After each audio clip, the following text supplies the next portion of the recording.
route would go around by the desert road to the Red Sea. We're talking about the children of Israel going out and leaving Egypt. They would have gone around by the desert road towards the Red Sea, turned up, and they camped at, the Bible says, Pi-Hidros, Migdol, and Bel-Zephon. All right? We believe this is in the Sinai Peninsula, right at the tip, right at the very end. Now, if you take an airplane over there today and fly over, you would see these islands out there. They're not islands, they're actually reefs that are underneath the water. And this is where the children of Israel would have walked upon. When you take away the water over there, you can see there's a reef that goes from the tip of the Sinai Peninsula over to Arabia. Isaiah 51 says, I'll make for you a roadway through the sea. When they went through on dry ground, and after the Red Sea split, they went into the ancient land of Midian, or Madian. So the Flavius Josephus, Demetrius, and Philo, they're the ones that said the highest peak in this region is the real Mount Sinai. We rented a little Toyota pickup truck. It was 128 degrees that day. We went across the desert, no air conditioning in the pickup truck. I went with Larry Williams, who's a very famous guy, nominated for United States Senator twice in Montana. Ronald Reagan campaigned for him. And we went over there and we found this chain link fence going around the mountain, and we found this barbed wire around the mountain. And this is the mountain that we think is the real Mount Sinai, because it's the highest mountain in the region of Midian. Ancient historians tell us this is the real Mount Sinai. Look at the top of the mountain. It's black on top. Why is this important? Because the Bible says that God, Mount Sinai was covered with smoke because the Lord descended on it in fire. The smoke billowed up from it like smoke from a furnace. Now, if you look at the top of the mountain here, you can see that it is black, but all scholars have sent me emails and said, wait a second, Bob, God did descend on this mountain and change these rocks. This is a volcano. And all the maps, it calls it a volcano. They call it a volcano because the rocks on top look like they're vulcanized rock. I went up to the top of this mountain with Larry. We took the rocks and we smashed them on top of each other, and we broke them open. Inside it was granite. It's not volcanic. Inside it's granite. On the outside is melted black. Now what's very interesting about this mountain, you'll be able to see that it's very distinctly black here to the right, and as you go to the left, it immediately goes to tan.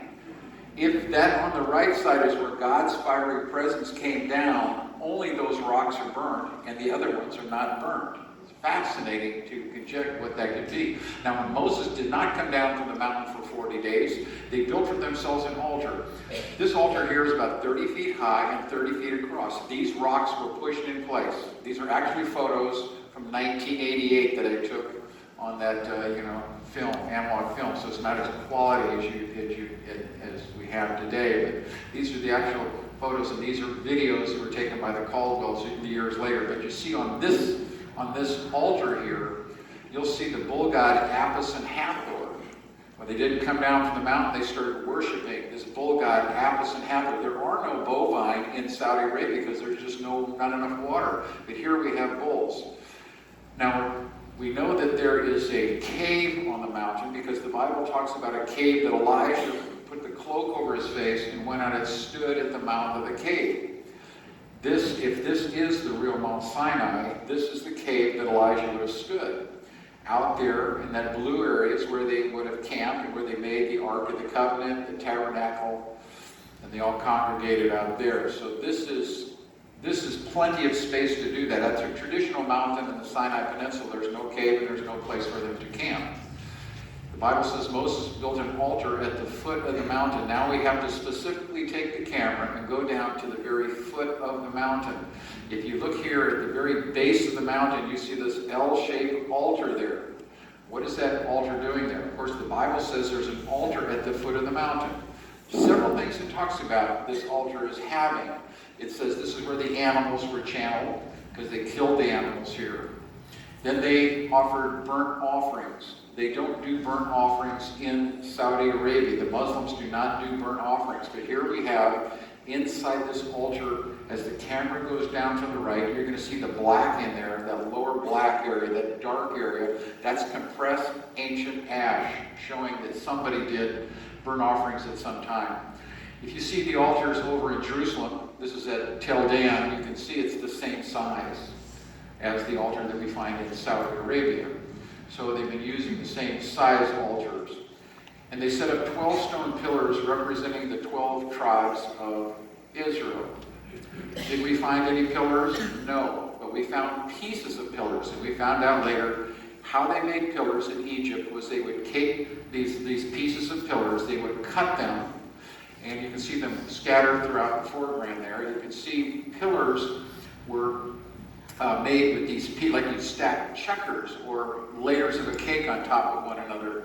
They would stack them. So these are flat on top and flat on the round. So they're very Egyptian in motif. Of course, they had the artisans from Pharaoh with them as the Hebrews. So today you can still see these white stone altars pieces spread all over there. So these pillar pieces are out there. Now the Bible talks about at Mount Sinai there being the split rock at Horeb. This rock that you see here was not found by me. It was found about 4 years later after I was there by the Caldwells, who went over there working for Aramco, and they videotaped this, and it's just astounding. You can see this. This is 4 stories high. It's a massive rock, and it's split right down the middle. And what's fascinating about this area of the world, it gets a half-inch ring every 10 years. So when Moses comes down from the mountain, Moses struck the rock and water came from it. Okay, why did you bring us out here to die of thirst? Moses strikes the rock, water comes from the rock. But look at this rock, it's split right down the middle.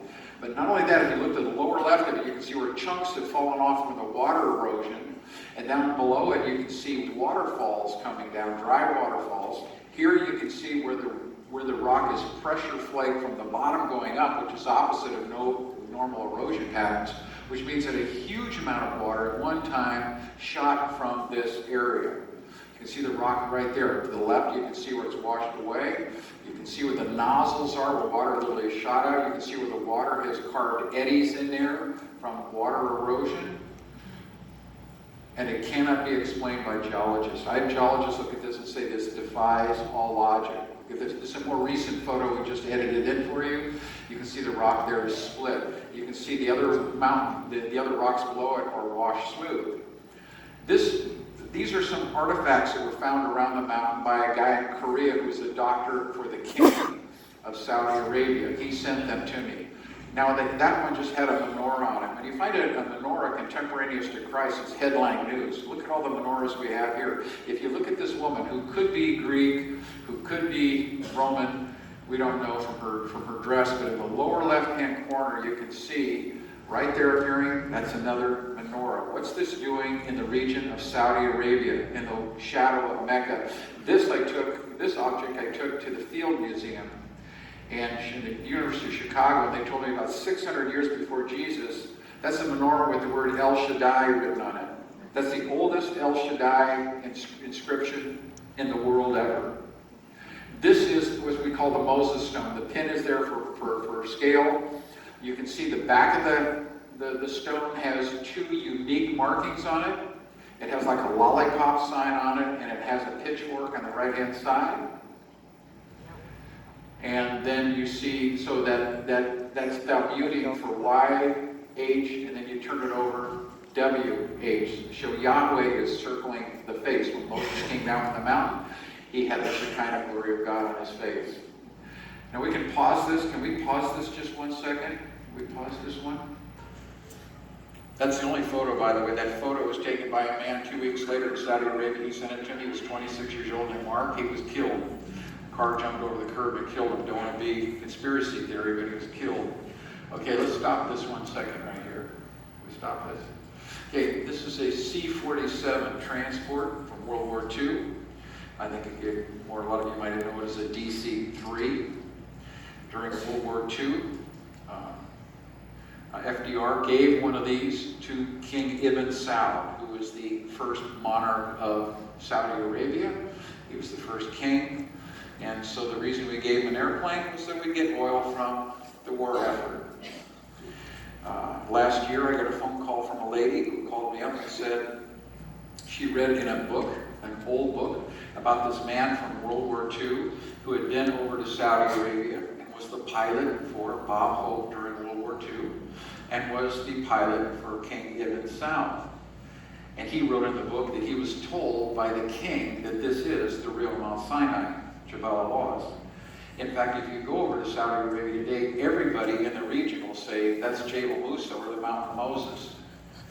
They've been celebrating this for several thousand years. They have a celebration after the first full moon after Ramadan. So they believe it's the real Mount Sinai. The country's been closed.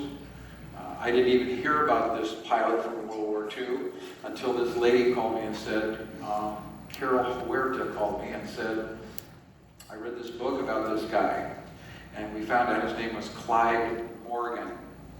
And so just last year I said, well, I want to talk to the children of Clyde. He was a lieutenant during World War II. Obviously he's passed away. We did the math and thought that he'd just be too old. And I called up and said to the daughter, I said, I'd like to, and did your dad ever talk about Mount Sinai being in Arabia? Oh yeah, all the time, she said.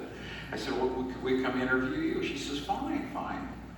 And I said, okay. So she said, why don't you just interview my dad?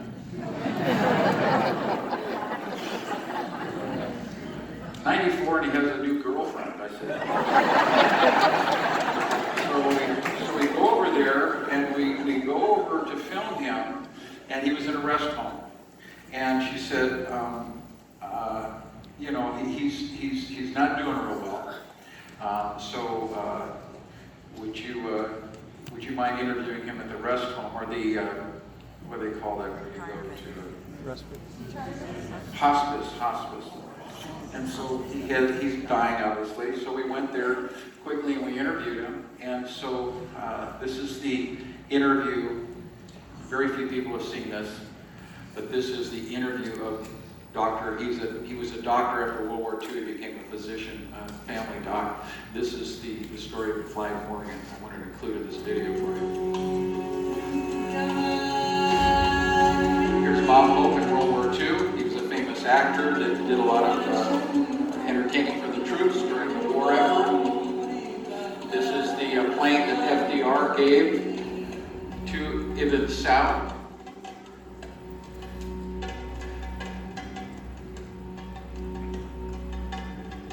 His personal pilot was Lieutenant Clyde Morgan. It's an honor to meet you. Well, thank you. Our lives have intersected possibly in something very historic. And we're talking about where the real Mount Sinai is located. And I had no idea that someone as far back as World War II would have seen the mountain and had been told that the mountain was the holy mountain of Moses. Did any of the Muslims tell you that that was a holy mountain? Oh yes. Yeah. Well, they made a fly around it, and it was off limits. That I'd be killed either by God or by maybe some of them, I don't know. But I flew around it anyway. But it was tempted to fly around it because it was holy. So when you took off and you were flying, did you actually see that mountain in the northwest quadrant of Saudi Arabia? Oh yes, I flew within probably 1,000 yards, 2,000 yards of it, halfway around it. Well, around the time it was dark, the mountain was black almost, I guess you'd call it that. It was dark enough to be somewhat frightening. Really. But it was different than the rest of the mountains because it was black on top? Oh, it was a blackish green. I'm going to bring out a map. Yes. And this map is of the area that you were flying around in. And what kind of airplane were you flying? It was a C-47 airplane that flew most transport during World War II. Can you show me the area that you were flying around? It would be right in there. Yes, so we're talking about the same Yeah, they told me it was Mount Sinai, it was the Mountain of Moses. Well, C-15 was the one that was in charge of the Reagan Air Force of that, and he said it was off limits that I'd be killed if I flew around it. And when I took off, I was